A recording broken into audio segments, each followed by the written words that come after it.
Comienza en Radio María Yucat. El Catecismo para Jóvenes explicado por el Obispo de San Sebastián, Monseñor José Ignacio Munilla.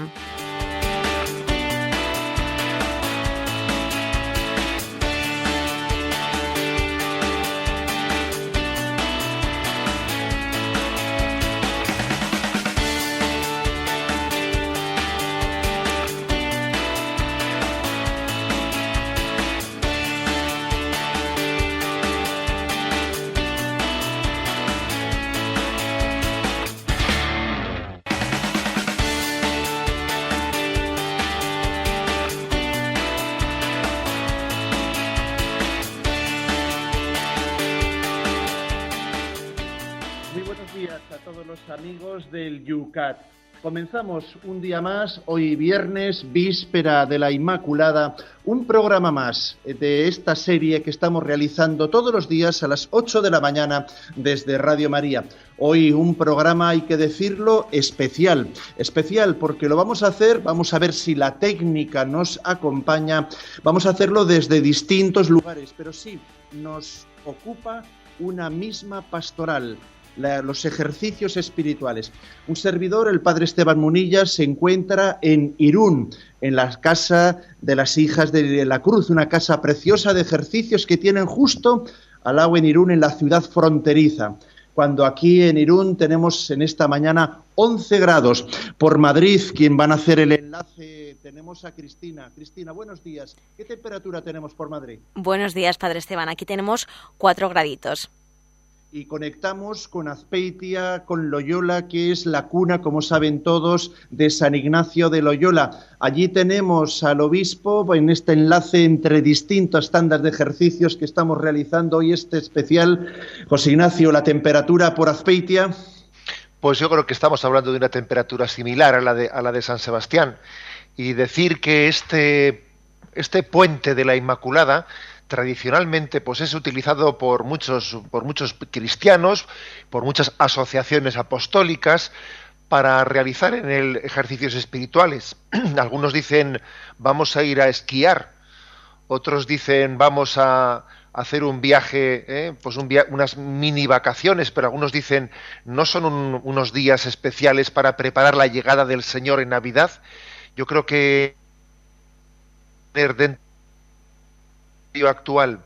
anual, unos días reservados para los ejercicios espirituales, pues es una santísima costumbre. Sería muy bueno que dentro de nuestro hábito de vida entendiésemos que no solo el coche necesita la ITV, que cada uno de nosotros no está necesitado de ponerse a remojo delante del Señor en unos momentos determinados de su vida, de los oyentes, los que no todo el mundo está en las mismas circunstancias, pero aquellos que puedan integrarlo en su vida entiendan que los ejercicios espirituales son una invitación muy especial a compartir con el Señor pues unos días de intimidad. Es un lujo, es una gracia, es un don que la Iglesia también nos ofrece. Pues nos quedamos con ese lujo, con esa gracia, con esa invitación a todos los que esta mañana nos escucháis para que también os planteéis el tiempo de Adviento. Además también es muy propicio para ello. También vendrá el tiempo de la Cuaresma. Bueno, cualquier momento en verano es bueno para parar y para poder hacer esa estación, esa ITV que nos decía el obispo también a nuestra fe, en este año de la fe, muy especialmente, si nunca lo habéis hecho, planteároslo. Sin más, comenzamos un día más el...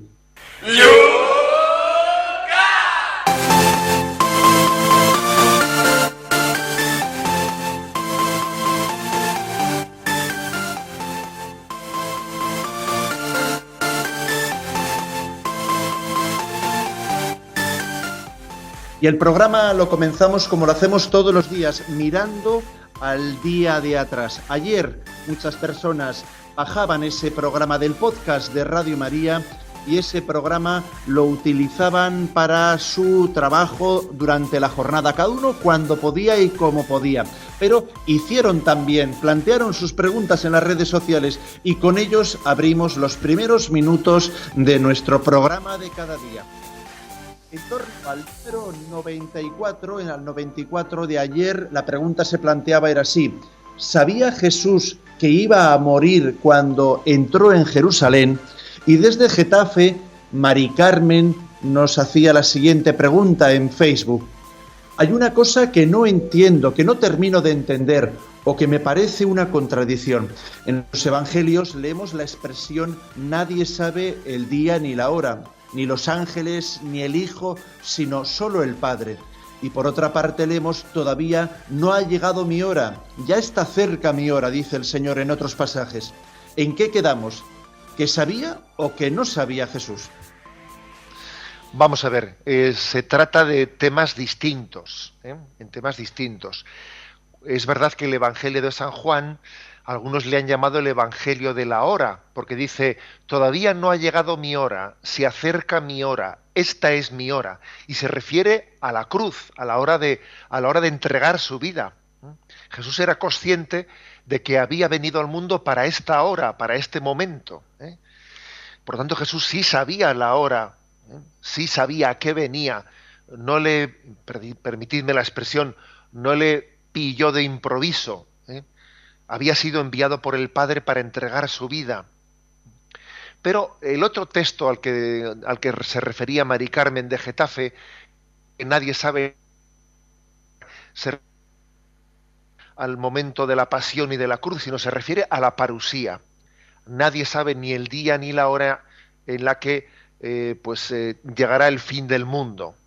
Es decir, por lo tanto Jesucristo sabía, como comentábamos ayer, Jesús, el Hijo de Dios hecho hombre, obviamente en su encarnación se somete, ¿no?, a la ley humana del conocimiento que de alguna manera limita el conocimiento, pero sin embargo el Padre le revela todo aquello que es conveniente que conociese para que su entrega redentora fuese plenamente consciente y libre.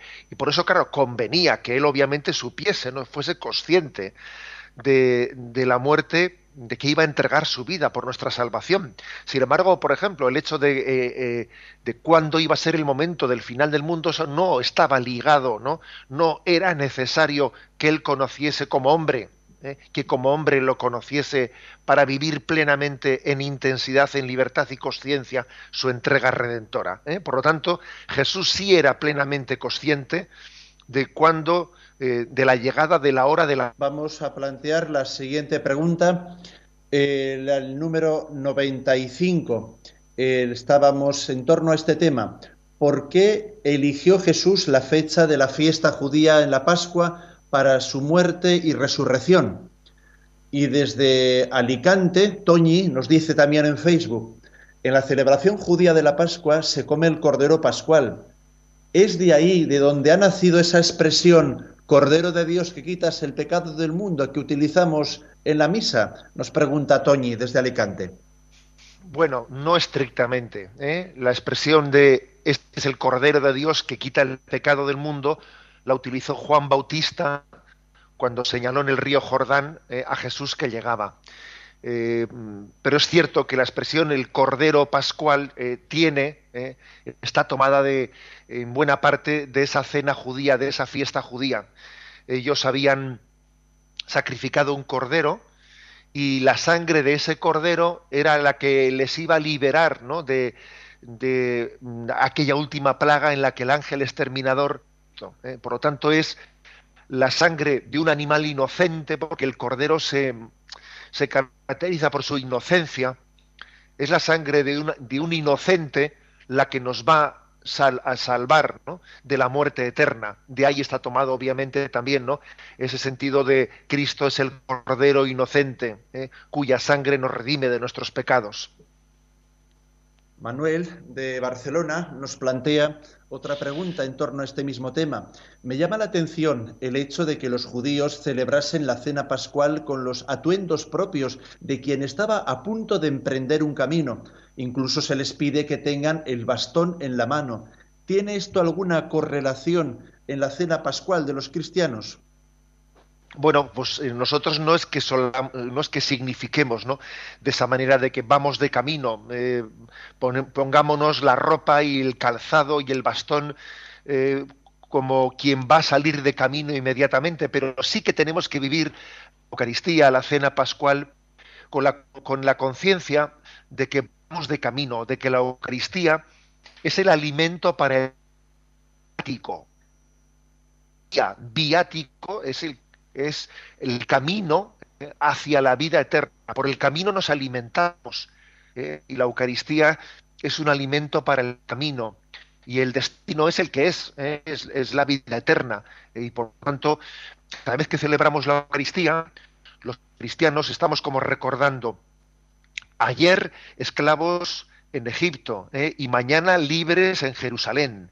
Y por lo tanto aquí hay que seguir caminando, y no me puedo parar en mi vida. Un cristiano es aquel que no se puede parar, no se puede acomodar, no debe de hacerlo, sino que es el eterno peregrino. Ayer esclavos en Egipto y mañana libres en Jerusalén. Por lo tanto, no te aburgueses, no te acomodes, pon la mano en el arado y no mires atrás, ¿no? Y eso también está significado, pues, como los judíos celebran la cena pascual con los atuendos de quien va de marcha. Hoy también vamos a intentar hacer 3 puntos, y 3 puntos también tuvimos en el día de ayer. El tercero fue el número 96, que planteaba así el Yucat: ¿por qué se condenó a un hombre de paz como Jesús a morir en la cruz? Y desde Alcalá de Henares, en Facebook, Antonio nos presenta la siguiente pregunta: ¿no es verdad acaso que la muerte de Jesús pudo estar debida a las envidias? ¿No es verdad que un hombre recto y santo como Jesús molestaba?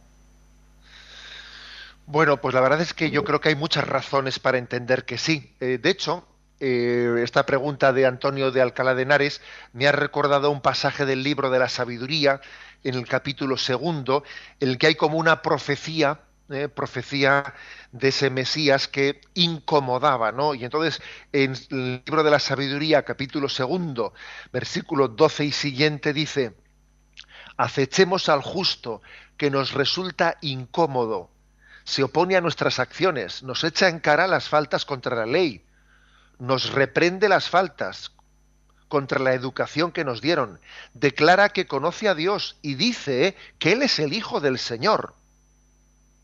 Lleva una vida distinta de las nuestras. Solo verlo nos da grima. Es decir, es curioso, ¿no? Porque en ese libro está como diciendo, es que cuando alguien se encuentra con un hombre santo, una de dos: o se convierte o se pone a la defensiva, y con mucha frecuencia nos ponemos a la defensiva, nos molesta la santidad, porque es que deja a la luz, deja patente nuestra mediocridad. Tener un hombre santo al lado tuyo, entre comillas, es un problema, porque como tiene mucha luz, hace que tus defectos se vean más. Entonces, una de dos: o te conviertes o te molesta la luz, y dicen que apaguen esa luz que me molesta. En realidad lo que te está molestando son tus pecados, ¿sabes? Pero tú lo que quieres es que se apague esa luz para que no se vean. Entonces, sí es cierto que este puede ser una causa determinante de por qué, del porqué de la pasión de Jesús, de por qué Jesús molestaba por su santidad, que dejaba al descubierto los pecados de quienes le rodeaban. Bueno, pues esas es las respuestas a los puntos que ayer planteábamos aquí en Yucat. Ya ven que la conectividad con la tierra de San Ignacio de Loyola la tenemos un poquito más débil que, entiendo yo, la que tenemos con la ciudad del cantante Luis Mariano, en la cual yo me encuentro, en Irún. Pero sin más, vamos a intentarlo, y si no, para ahí tenemos el control central, que si en cualquier momento perdemos a nuestro obispo, una ráfaga musical nos lo hará hacer también que sea el momento propicio para el descanso. Mientras tanto, nosotros vamos con la sintonía del primer punto. Comenzamos.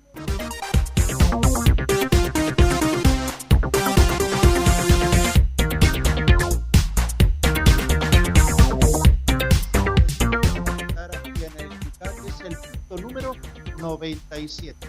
Que dice así: ¿son culpables los judíos de la muerte de Jesús? Y la respuesta es la siguiente: nadie puede atribuir a los judíos una culpa colectiva en la muerte de Jesús. Lo que la Iglesia confiesa con certeza, por el contrario, es la responsabilidad de todos los pecadores en la muerte de Jesús. Simeón, Jesús llegaría a ser signo de contradicción. Existió el rechazo decidido de Jesús por parte de las autoridades judías, pero entre los fariseos, por ejemplo, hubo también partidarios secretos de Jesús, como Nicodemo y José de Arimatea. En el proceso de Jesús estuvieron implicadas diferentes personas y autoridades romanas y judías: Caifás, Judas, el Sanedrín, Herodes, Poncio Pilato, cuya culpa individual solo Jesús conoce.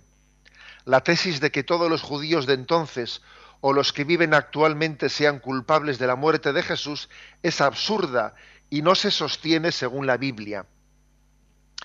Bien, como veis, el catecismo ha tenido la delicadeza, la preocupación de advertirnos que la historia de la muerte de Jesucristo no debe de ser utilizada como una falsa excusa para alimentar un racismo o un sentimiento que haya habido quien se haya querido servir o interpretar equivocadamente la Sagrada Escritura, interpretar equivocadamente pues los pasajes del Evangelio para cargar contra el pueblo judío. Pues por ejemplo, cuando en el Evangelio de San Juan existe esa especie de diálogo entre los judíos y Pilato, que está intentando liberar a Jesús porque entiende que es inocente, y entonces tiene lugar ese momento en el que Pilato se limpia las manos, y entonces los judíos dicen: caiga su sangre sobre nosotros y sobre nuestros descendientes. Entonces, bueno, parece que esa expresión puede ser interpretada como una especie de, podría no ser equivocadamente utilizada como una razón que justifica que el pueblo judío haya sido, entre comillas, castigado, ¿no? Castigado por la historia, por el hecho de que se hubiese hecho cómplice de la muerte de Jesucristo.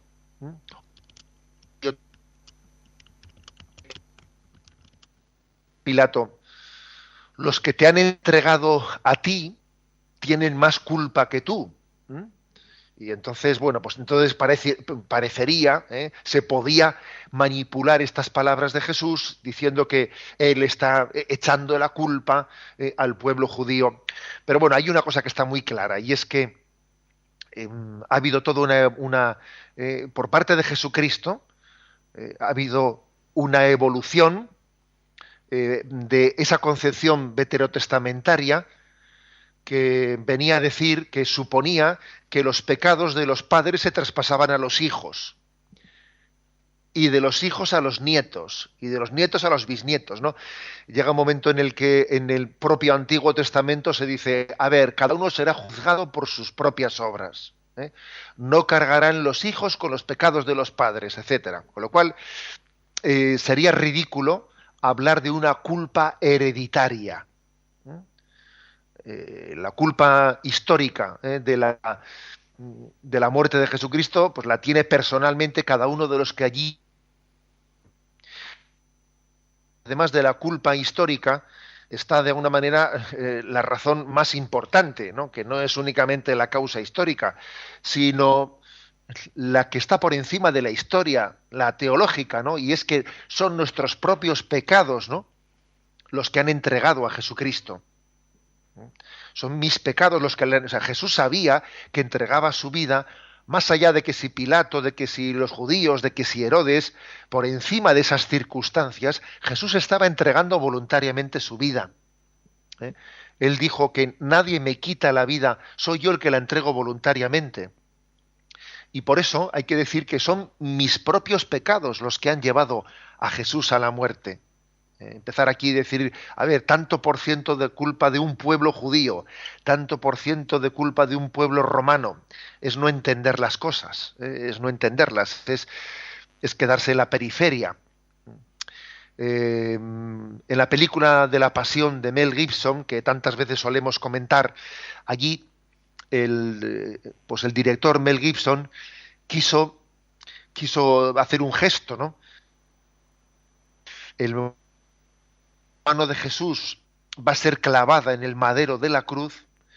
En ese momento él quiso hacer el gesto de que fuese la mano de Mel Gibson, la del director, la que aparece con el martillo golpeando el clavo, queriendo significar: yo soy consciente de que soy yo el que he clavado estos clavos, ¿no?, en la mano de Jesús.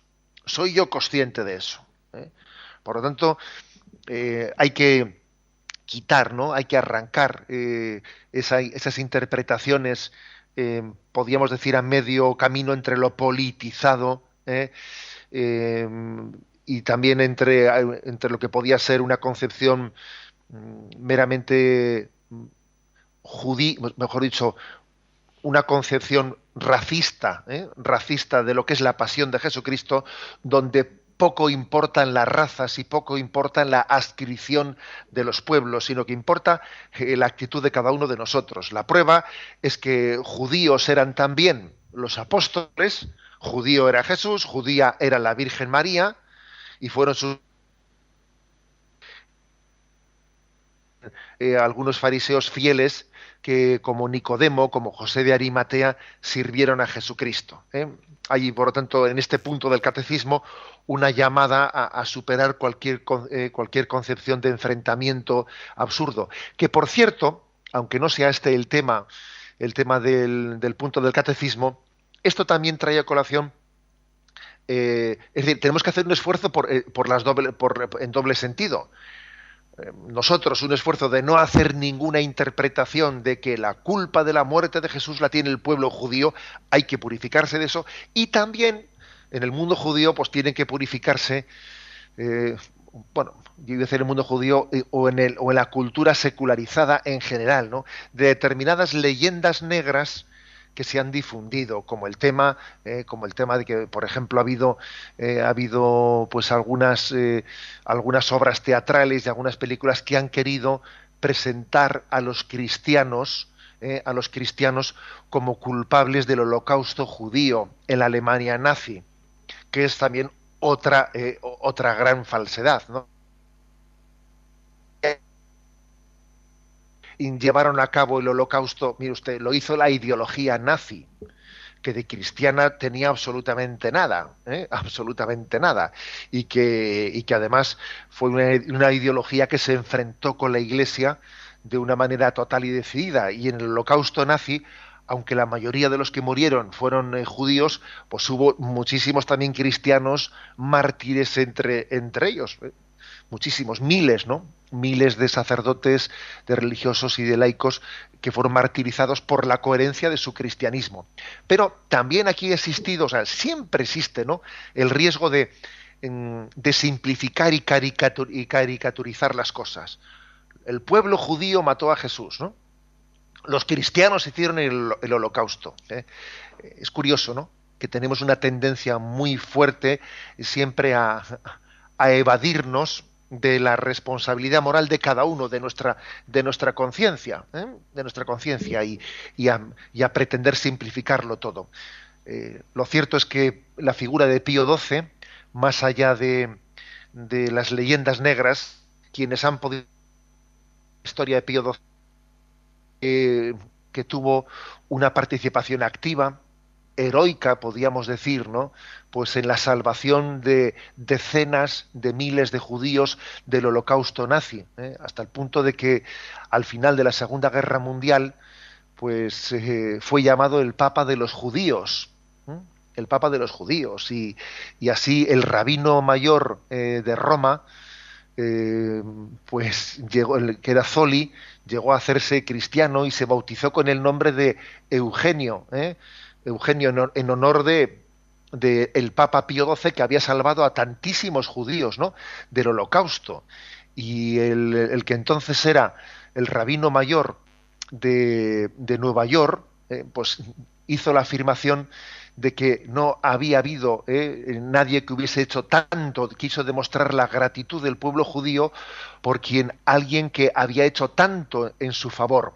Y es curioso que después se inventó la leyenda negra a costa de una obra de teatro que se llamaba El Vicario, que se produjo en el año 1963, es de la que nació de que Pío XII no había hecho nada por salvar, ¿no?, a los judíos del Holocausto, y de que los culpables del Holocausto eran los cristianos, ¿no? O sea, es decir, tenemos que huir siempre, de esa tendencia que tenemos, ¿no?, a refugiarnos en las interpretaciones racistas, políticas, porque cada uno de nosotros somos únicos e irrepetibles delante de Dios, y tenemos que responder de nuestras obras, y es en nuestra conciencia donde tenemos que responder delante de Dios, ¿no?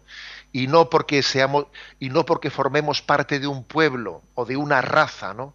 No es eso lo que nos justifica ni lo que nos condena.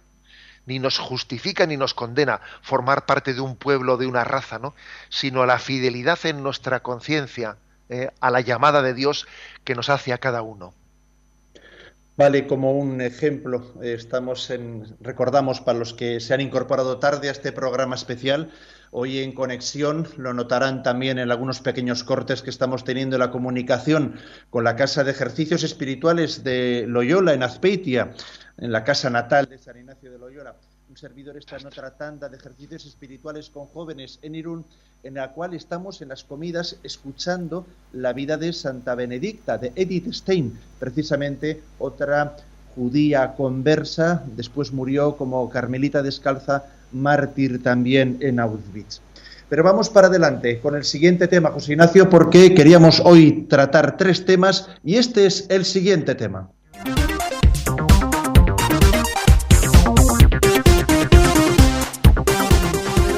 98 del siguiente tema plantea el Yucat así: ¿quería Dios la muerte de su propio hijo?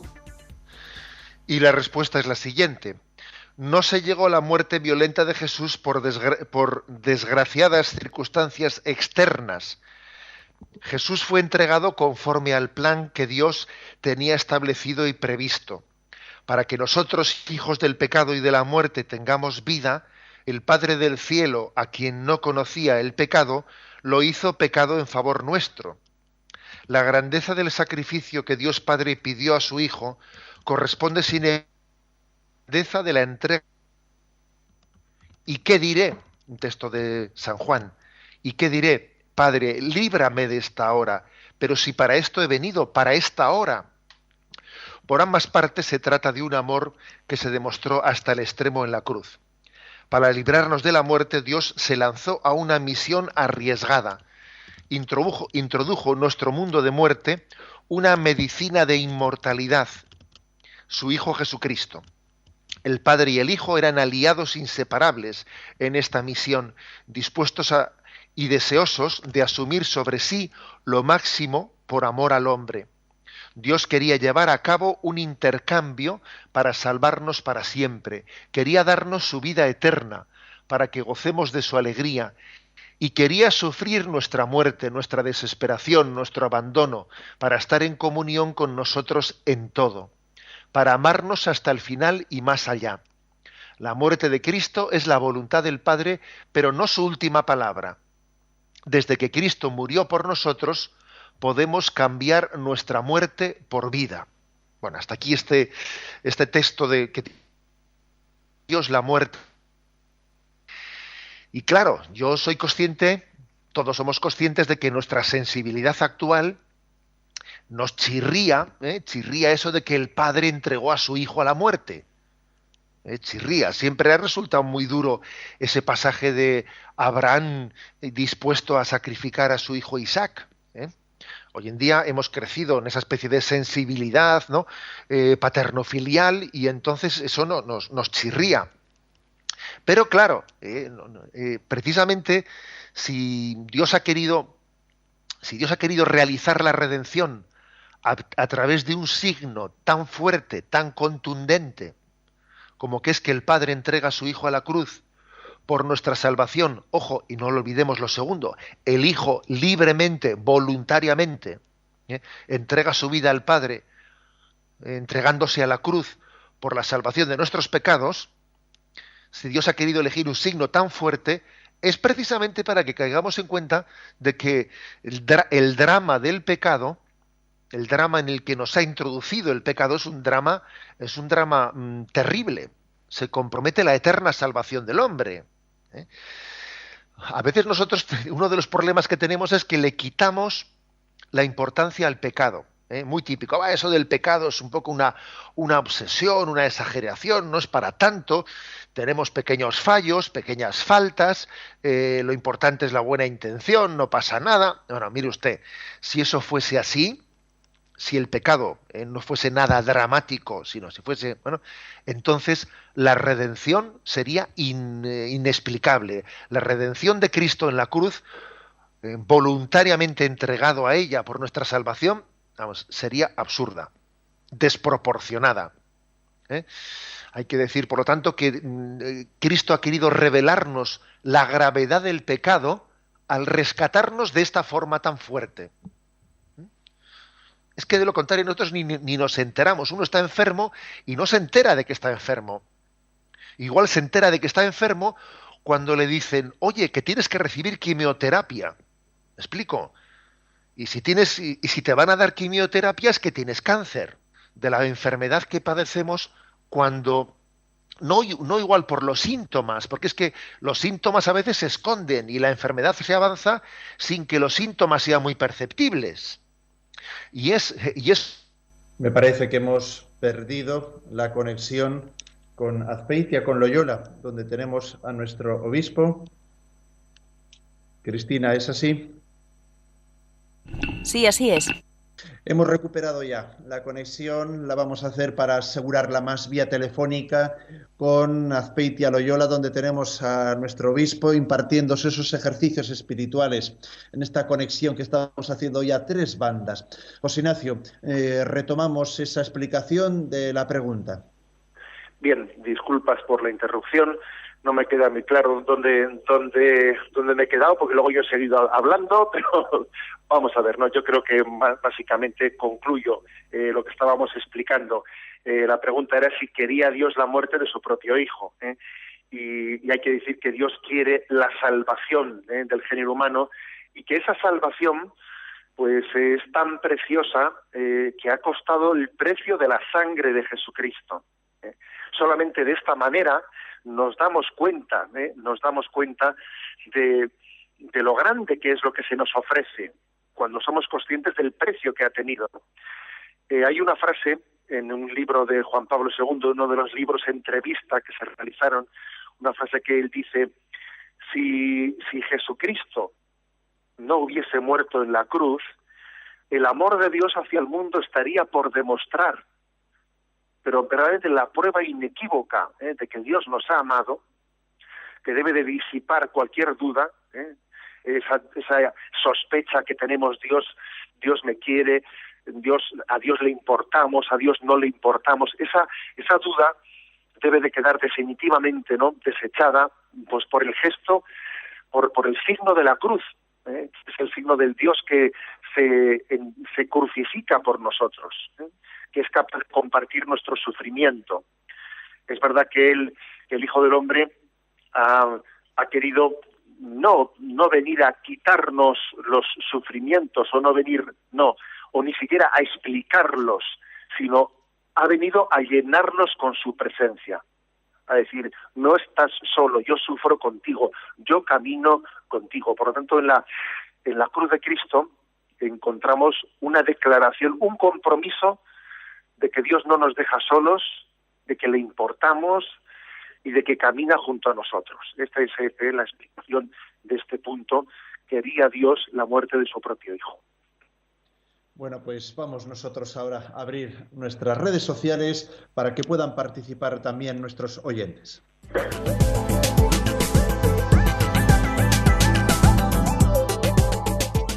La fórmula para participar la conocéis todos, pero la recordamos para los nuevos oyentes que se suman todos los días. Por una parte, en Twitter es muy sencillo, eso sí, hay que sintetizar. Tenéis que citar en Twitter @obispo Munilla para hacer vuestra pregunta en menos de 140 caracteres, como es la filosofía de esa red. En Facebook están las preguntas, los temas ahí planteados desde ayer, y debajo de cada pregunta, en la zona de los comentarios, es donde tenéis que hacer vuestras preguntas. Y también tenemos hoy a Cristina y a Yolanda, que atienden el 91 153 85 50, el teléfono de Radio María. Permanentemente abierto siempre el correo electrónico yucat@radiomaria. Pero sin más demora, porque veo que ya hay preguntas, José Ignacio, en las redes sociales, te planteo alguna de ellas. En concreto, Marisa Sánchez en Facebook, visto la también imagen y ejemplo precioso, por cierto, que me ha encantado, esa mano de Mel Gibson que sale en la escena, no se le ve a él, se ve su mano, ¿no? Como que todos nosotros participamos con nuestros pecados, ¿no?, en la crucifixión de Cristo. Marisa dice lo siguiente: tengo una prima que es madre y se pregunta cómo Dios pudo entregar a su hijo en manos de los pecadores para que lo mataran. Yo le digo que los designios de Dios Todopoderoso no los podemos meter en nuestra cabecita.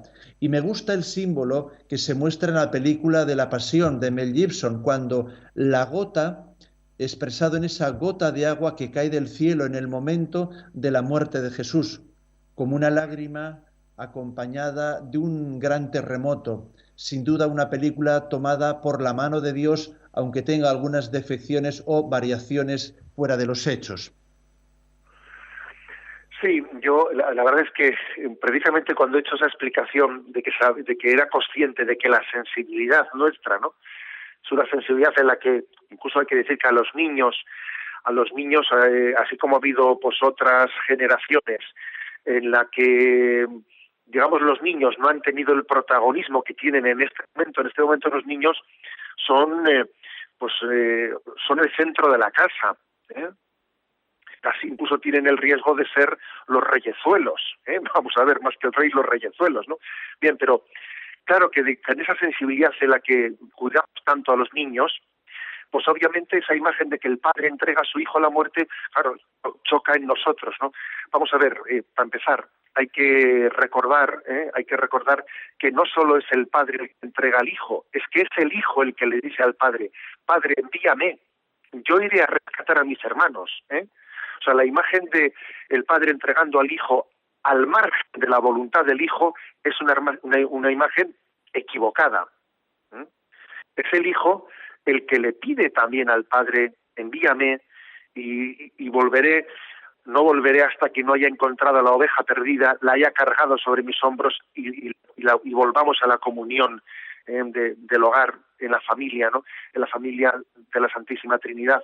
Por lo tanto, superemos esa imagen de sensibilidad humana, porque es que si nos quedamos un poco bloqueados en ella, no terminamos de entender el misterio de la redención que se esconde detrás de ello. A Javier Porras en Facebook también hay otra frase que le ha bloqueado y que necesita también resetearse. Vamos a ayudarle. Dice así, Javier, se expresa que Dios se lanzó a una operación arriesgada. Esa es la frase que de alguna manera no acaba de entender. No lo entiendo, dice. ¿Cómo es posible que Dios, que es todopoderoso y omnipotente, corra algún tipo de riesgo? ¿A qué se refiere eso de riesgo de operación? La expresión de operación arriesgada no es una errata, dice Javier Porras. Bueno, vamos a ver, estamos hablando de un intento de explicación pedagógica, ¿eh?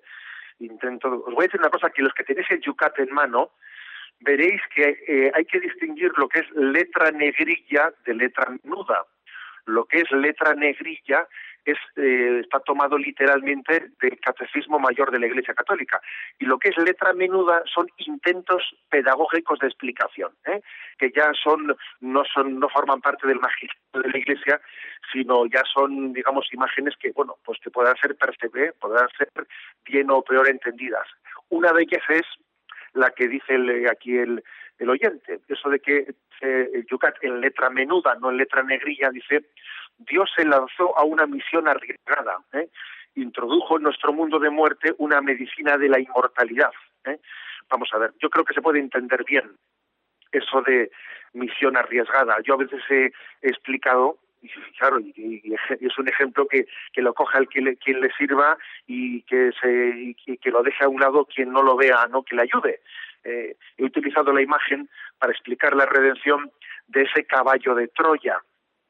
Ese caballo de Troya que para poder penetrar en unas murallas que eran inexpugnables, entonces se ideó la imagen de metamos un caballo y dentro de ese caballo se han introducido los soldados que desde dentro de las murallas van a ser capaces de liderarlo, ¿no? La imagen del caballo de Troya pues a veces ha sido utilizada como diciendo, se ha introducido dentro de nosotros la medicina de la inmortalidad, es decir, ha enviado a su hijo que muriendo en la cruz, o sea, se ha introducido en nuestra propia carne mortal el que es autor de la inmortalidad y muriendo en la cruz nos derramó la vida eterna. A eso se refiere, ¿no? A eso se refiere cuando dice aquí pues que hizo como una misión arriesgada, porque bueno, pues es una imagen, ¿no? Obviamente la operación del caballo de Troya era una imagen arriesgada, y entonces, bueno, una imagen, no hagamos de ello un problema teológico. Bueno, pues vamos con el siguiente tema con el cual tenemos el tercer punto del día de hoy.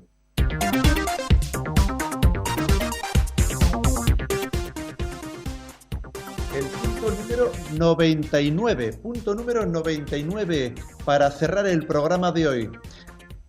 ¿Qué sucedió en la última cena? Dice lo siguiente como respuesta. ¿Qué sucedió en la última cena? Jesús lavó los pies a sus discípulos la víspera de su muerte, instituyó la Eucaristía e inauguró el sacerdocio de la nueva alianza. Jesús mostró su amor hasta el extremo de tres maneras. Lavó los pies a sus discípulos y mostró que está entre nosotros como el que sirve. Anticipó simbólicamente su muerte redentora, pronunciando sobre los dones del pan y del vino estas palabras: esto es mi cuerpo que se entrega por vosotros, y de este modo instituyó la Eucaristía, y al mandar a sus apóstoles, haced esto en memoria mía, los convirtió en sacerdotes de la nueva alianza. Por lo tanto, tres son los acontecimientos que tienen lugar en la última cena. Tres acontecimientos al mismo tiempo, por cierto, que además ese lugar entrañable del cenáculo, es el mismo lugar en el que va a tener lugar 50 días después el episodio de Pentecostés, la llegada del Espíritu Santo. Cuando los peregrinos llegan allí a Jerusalén, algunos, igual porque no se han percatado suficientemente o no han escuchado con suficiente atención pues los evangelios, cuando son proclamados, dicen, anda, pero si resulta que es el mismo sitio en el que tiene lugar la última cena y en el que después tiene lugar el episodio de Pentecostés, pues sí, es el mismo sitio, es el mismo lugar, un lugar entrañable, como os podéis imaginar, para todos nosotros, ¿no? Decir que en este lugar Jesucristo ha querido instituir dos sacramentos centrales, ¿no? El del sacerdocio y el de la Eucaristía. En el fondo son dos sacramentos que es muy lógico que hayan sido instituidos en un mismo momento, porque el sacerdocio es para la Eucaristía, y entonces son dos sacramentos que están fundidos uno y otro. Están allí presentes los 12 apóstoles, pero hay un signo para explicar qué es el sacerdocio y qué es la Eucaristía. El Evangelio de San Juan, que es el que ha sido escrito, a diferencia de los sinópticos, de Marcos, Lucas y Mateo, ha sido escrito pues con posterioridad, ¿no? No relata, a diferencia de los otros, la institución de la Eucaristía. No la relata porque entendía que ya estaba suficientemente ya pues expresada, ¿no?, en los demás evangelios. Y en vez de ese relato está significando el sentido de la Eucaristía en ese lavatorio de los pies. Y el lavatorio de los pies en el que Jesús se despoja del manto, se pone de rodillas delante de cada uno y les limpia los pies. Es la imagen del Dios que se despoja de su condición divina, se arrodilla delante de cada uno de nosotros y nos limpia con su sangre. El lavatorio de los pies es una imagen de la redención. Dios que se despoja se hace esclavo, porque limpiar los pies era propio de los esclavos. Cuando alguien llegaba a casa, el esclavo le limpiaba los pies. He ahí a Jesucristo, el Maestro, haciendo de siervo, haciendo de esclavo, limpiando los pies. Y a Pedro, que se resiste, le dice, oye, si no te lavo los pies, no tienes nada que ver conmigo. Y a Judas también le lavó los pies. Y Judas se dejó limpiar los pies por Jesús. O sea, es decir, Jesús también había entregado su vida para perdonar los pecados de Judas. Otra cosa es que él hizo un gesto sacrílego, que es de dejarse limpiar por fuera, pero no por dentro. Pero no por dentro. De ahí la imagen también de una comunión sacrílega. La clave está en que el lavatorio de los pies está haciéndonos comprender qué significa la Eucaristía y qué significa el sacerdocio. El sacerdocio es un servicio para que la redención de Jesucristo nos sea entregada a cada uno de nosotros, se nos entrega personalmente, porque Jesús se arrodilló personalmente delante de cada uno, murió por todos, pero luego se fue arrodillando uno por uno y entregándole personalmente la redención a cada uno. Y aquí que el sacerdocio también es la expresión del amor del corazón de Cristo a cada uno de nosotros. El sacerdocio nos predica la palabra de una manera personal, nos perdona los pecados personalmente. Yo te perdono a ti los pecados, no solo comunitariamente, no. Es decir, la redención se entrega personalmente a cada uno. Jesucristo se arrodilló delante de cada uno. Ese es el sacerdocio. Ese sacerdote que te bautizó, que te dio la comunión, que te perdona tus pecados, ¿no? Es la imagen de Cristo que se arrodilla y te entrega, te ofrece, ¿no?, la redención para que tú la acojas. Esto es lo que sucedió allí en aquel cenáculo en el que vendría después el Espíritu Santo con fuerza el día de Pentecostés. Se adelantó a la víspera lo que iba a ocurrir al día siguiente. Se celebró sacramentalmente lo que iba a acontecer en el Monte Calvario. De manera que, digámoslo así, en el Monte Calvario ocurrió el acto de obediencia de Cristo al Padre, que fue el que obtuvo la salvación del mundo, que había sido adelantado a la víspera y que es de nuevo actualizado cada vez que nosotros celebramos la Eucaristía. Cada vez que celebramos la Eucaristía está volviendo a actualizarse, a hacerse presente toda la fuerza de la redención de Jesucristo. Por tanto, bendita última cena, y seamos conscientes de que en ella el Señor nos dio el mandamiento del amor. Amaos unos a otros. Es decir, la conclusión lógica de lo que allí aconteció es el mandamiento del amor. Si yo os he amado así a vosotros siendo pecadores, pues cuánto más vosotros, ¿no?, tenéis que amaros. La conclusión lógica de un Dios que se pone de rodillas delante de nosotros y nos hace una declaración de amor, que es Jesús de rodillas delante de los apóstoles, pues es que la única conclusión lógica es el mandamiento del amor. Si Dios mendiga nuestro amor, si Dios nos ofrece su amor, pues lógicamente nosotros no podemos hacer otra cosa sino devolver al amor con el amor. El amor al prójimo es el compromiso del acontecimiento salvífico que tiene lugar en la institución de la última cena.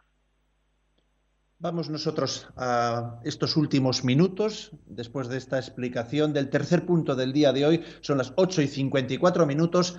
Vamos a atender las llamadas, las comunicaciones de nuestros oyentes.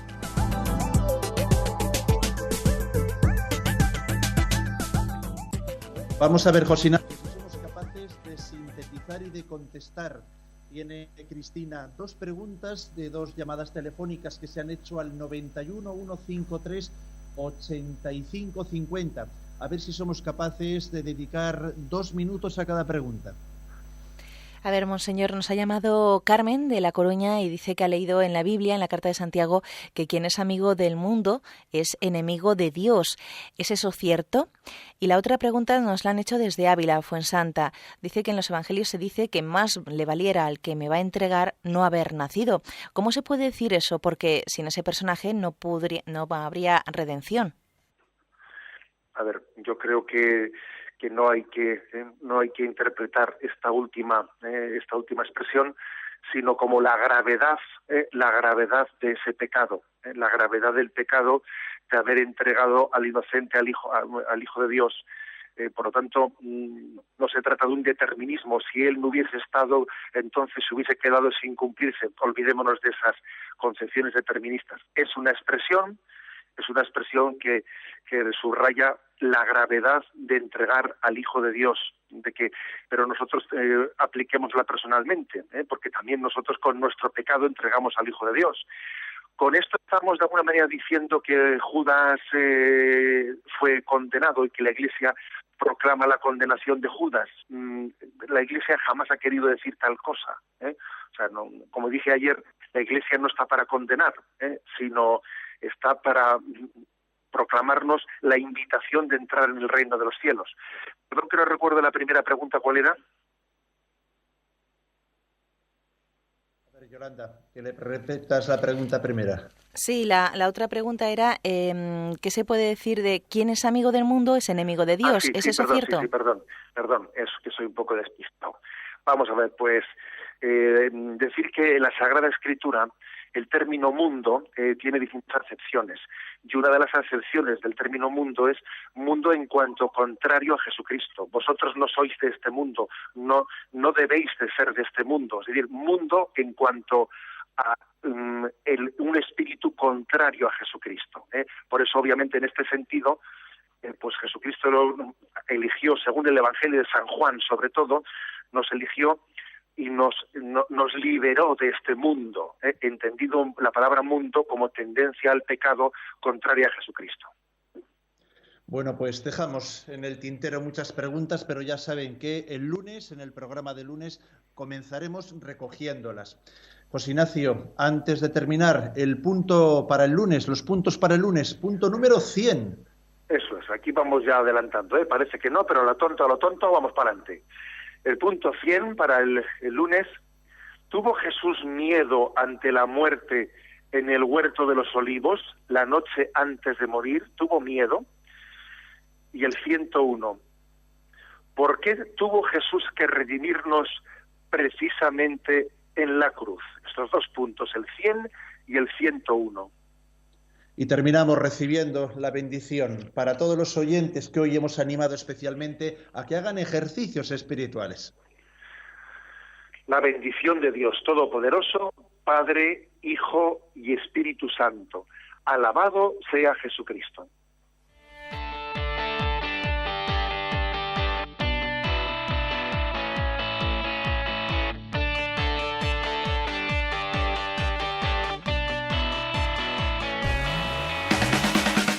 Finaliza en Radio María Yucat, el Catecismo para Jóvenes explicado por el Obispo de San Sebastián, Monseñor José Ignacio Munilla.